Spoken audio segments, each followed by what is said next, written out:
celui qui ne connaît pas Jésus-Christ comme Sauveur et Seigneur, le péché n'est pas un choix pour lui ou pour elle.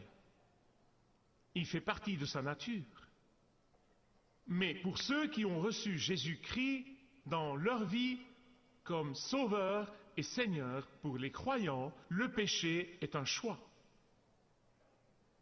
Nous pouvons choisir soit de rejeter le péché, soit de lui permettre d'être dans nos vies. Nous pouvons choisir soit de fuir la tentation, soit choisir d'obéir à ses passions.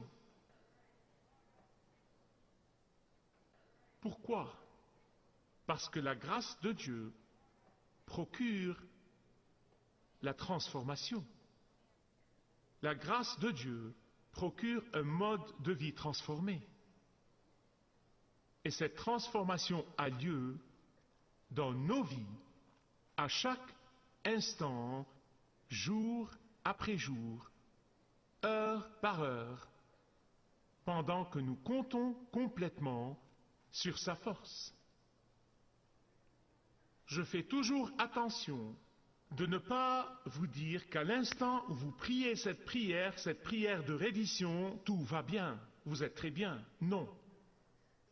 La vie chrétienne est une continuation, à chaque instant, heure par heure, jour après jour.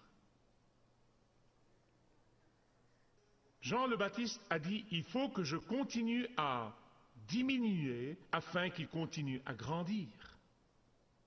Et comme vous mettez à mort vouloir plaire à vous-même ou aux hommes, vous ravivez la volonté de plaire à Dieu. Mais le processus doit commencer quelque part. Et il peut commencer aujourd'hui. Il peut commencer aujourd'hui.